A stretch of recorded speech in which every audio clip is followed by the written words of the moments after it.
Olá, tudo bem? Seja bem-vindo ao meu canal. Neste vídeo, eu gostaria de tratar sobre a seguinte pergunta: por quem Jesus morreu? Se você gosta do conteúdo que produzimos aqui, nos ajude compartilhando, se inscrevendo e também curtindo o vídeo. Assim, o YouTube vai entender que o conteúdo é relevante e vai entregar para mais pessoas. Partindo agora da pergunta por quem Jesus morreu, historicamente nós temos duas respostas. A primeira é a resposta calvinista e a segunda, a resposta arminiana. Os calvinistas defendem, bebendo da tradição de João Calvino, da posição de João Calvino, defendem que Jesus morreu pelos eleitos. Assim, a ideia é basicamente o seguinte: Deus, antes da fundação do mundo, escolheu de maneira deliberada, soberana, a partir da sua vontade, algumas pessoas para a salvação. Isso é chamado de predestinação. Essas pessoas que ele escolheu e, portanto, as predestinou, são os eleitos. Logo, quando Jesus morre na cruz, Jesus morre para salvar aqueles que Deus predestinou e, portanto, os eleitos. Essa posição ela ficou conhecida como expiação limitada. Limitada por quê? Porque ela é limitada a um determinado grupo. Já a posição arminiana é aquela posição que defende que Jesus morreu por todos, isto é, pelo mundo todo, e não para um grupo específico de pessoas. Embora os arminianos defendam que Jesus morreu por todos, eles não vão defender o universalismo. O universalismo é a teoria que diz que todos serão salvos. Não. Arminianos afirmam Jesus morreu por todos, mas só serão salvos aqueles que, de maneira livre, mediante a ação do Espírito Santo, o toque do Espírito Santo, se arrependerem de seus pecados e crerem na obra expiatória de Cristo, isso por meio da fé. Então, para os arminianos, a expiação, isto é, a morte de Cristo, ela é ilimitada. A morte na cruz foi para todas as pessoas. Então, nós temos dois lados aqui. Expiação limitada, Jesus morreu por um grupo, e expiação ilimitada, Jesus morreu por todos. Diante das duas posições, eu quero tratar aqui e defender a posição arminiana, ou seja, Jesus morreu por todas as pessoas. Embora, repito, isso não significa que todas as pessoas serão salvas, somente aquelas que se arrependerem e pela fé crerem na obra de Cristo. Eu quero, portanto, selecionar aqui três passagens. A primeira passagem é a passagem de João, capítulo 1, versículo 29, que diz assim: no dia seguinte, vendo que Jesus vinha em sua direção, João disse: eis o Cordeiro de Deus que tira o pecado do mundo. Note que, em primeiro lugar, nós temos aqui a expressão Cordeiro de Deus, trazendo a ideia do Antigo Testamento, em que o cordeiro, por exemplo, na Páscoa, ele era imolado como um sacrifício a Deus. Aqui, João vai destacar o aspecto sacrificial da obra de Cristo. Note que João está batizando no Rio Jordão e nós temos aqui o começo do ministério de Jesus. Agora perceba a expressão que aparece aqui. João diz que Jesus é o Cordeiro de Deus que tira o pecado do mundo. A palavra grega que é usada aqui para mundo é a palavra cosmos. Cosmos é a palavra que posteriormente derivou na língua portuguesa a expressão cosmologia, cosmonauta.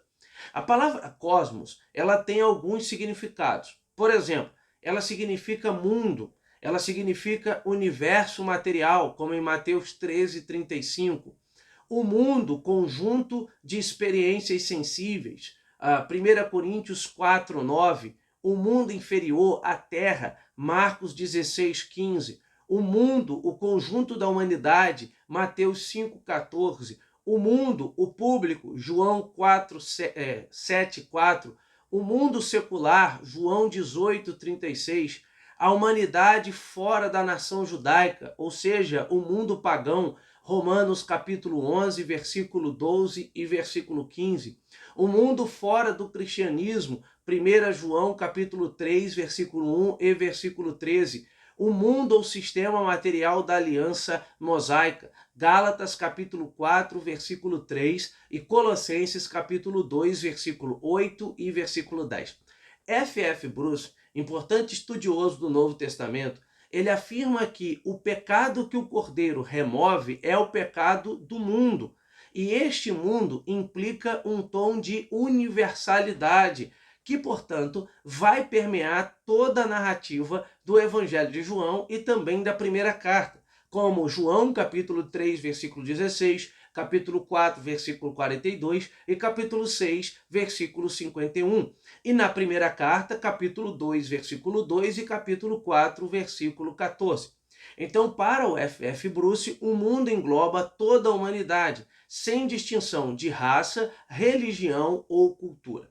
Howard Marshall, já falecido, importante estudioso do Novo Testamento, em sua Teologia do Novo Testamento, ele diz que Jesus chama as pessoas para si e a oferta da salvação ela é para todos. Embora o Marshall deixe claro que nem todos serão salvos, porque há necessidade de que a pessoa creia na obra de Cristo para que ela possa ser salva. Agora vamos ao segundo texto, João capítulo 3, versículo 16. Talvez este seja o texto mais conhecido da Bíblia Sagrada. Diz assim: porque Deus amou o mundo de tal maneira que deu o seu Filho unigênito, para que todo aquele que nele crê não pereça, mas tenha a vida eterna. Note aqui que também aparece a expressão cosmos, mundo. João está dizendo que Deus amou o mundo, e não uma parte do mundo, e não um grupo de pessoas. Ele amou o mundo. Se observarmos o versículo que vem logo em seguida, ou seja, o versículo de número 17, nós notaremos que o vocábulo mundo significa a totalidade do mundo decaído, pois é este mundo que se encontra debaixo da condenação de Deus, como registrado no versículo 17.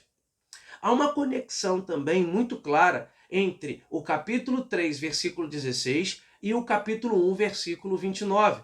Lembra que dissemos há pouco que João, o Batista, confessa que Jesus é o Cordeiro de Deus que tira o pecado do mundo.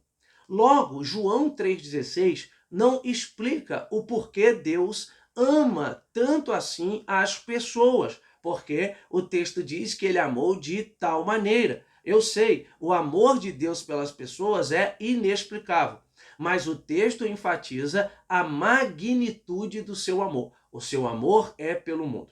De acordo com Leon Morris, um importante também estudioso do Novo Testamento, ele diz que os judeus estavam prontos a aceitar que Deus amava a Israel, a nação que no Antigo Testamento é apresentada como a nação escolhida de Deus, o povo escolhido. Logo, a afirmação de Jesus aqui na teologia joanina de que Deus amou o mundo soaria extremamente estranha a eles. Teólogos calvinistas têm interpretado a palavra cosmos aqui em João 3,16 como se tratando do mundo dos eleitos. Por exemplo, John Owen, importante teólogo calvinista, escreveu em seu livro Por Quem Cristo Morreu, publicado em língua portuguesa pela PES, a afirmação de que Deus amou seus eleitos em todo o mundo de tal maneira que deu seu Filho. Note que o John Owen afirmará que mundo ali, em João 3,16, é o mundo dos eleitos. Só que nós temos um problema. O texto de João 3,16 não deixa claro tal afirmação. Não há isso no texto, de que está se referindo a mundo dos eleitos. Prova disso é que outro importante biblista, chamado D.A. Carson, com vários livros publicados em língua portuguesa, em seu comentário aqui em língua portuguesa, principalmente o comentário de João, que foi publicado pela editora Shed Publicações, ou citando aqui o livro A Difícil Doutrina do Amor de Deus, publicado pela CPAD, o D. Carson diz assim: Eu sei que alguns teólogos calvinistas tentam tomar o grego cosmos, mundo, aqui para se referir aos que eles chamam de eleitos. Mas isto realmente não servirá. Todas as evidências do uso da palavra no Evangelho de João são contrárias a esta sugestão. Então ele prossegue. Planos exegéticos inteligentes que fazem do mundo um rótulo para se referirem aos eleitos não são convincentes. D. Carson, portanto, está deixando claro que usar João 3,16 para afirmar que Jesus morreu só pelos eleitos e ali é mundo dos eleitos, não faz sentido. Exegeticamente é uma falácia, não faz sentido. Seria forçar o texto. Para finalizar, então, eu quero destacar um terceiro texto, que aparece em Atos, capítulo 17, versículo 30, que diz assim: Deus não levou em conta os tempos da ignorância, mas agora ele ordena a todas as pessoas em todos os lugares que se arrependam. Note que este texto está inserido em um momento em que o apóstolo Paulo discursa no Areópago, na cidade de Atenas, para um público propriamente gentílico. Assim, ele diz que Deus não tinha levado em conta os tempos da ignorância.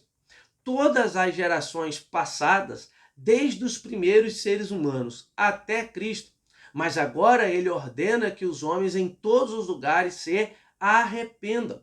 Consequentemente, em virtude do advento de Cristo, da pregação do evangelho, da evangelização, a humanidade ela tem por clareza que ela estava em pecado e que ela necessita de arrependimento para que ela possa ser salva, isto é, se arrepender dos seus pecados e confessar a Cristo como Senhor. Note que aqui Lucas está deixando registrada essa fala de Paulo, que expressa de maneira nítida e clara a ação misericordiosa de Deus para toda a humanidade. Eu repito, o texto afirma que Deus ordena a todas as pessoas em todos os lugares e não a um grupo específico de pessoas. Diante disso, o teólogo arminiano brasileiro Carlos Augusto Vailate, ele diz: seria impossível encontrar uma declaração do amor universal divino mais explícita do que esta de Atos 17:30. Diante disso, corroborando aqui, tomando a ideia destacada nestes três textos, é claro que vamos apresentar outros textos em outros vídeos, podemos afirmar que Jesus não morreu apenas pelos eleitos, Jesus morreu por toda a humanidade. Basta agora que estas pessoas, para quem Jesus morreu, elas possam se arrepender de seus pecados e confessar Jesus como Senhor. Tá bom? Um grande abraço.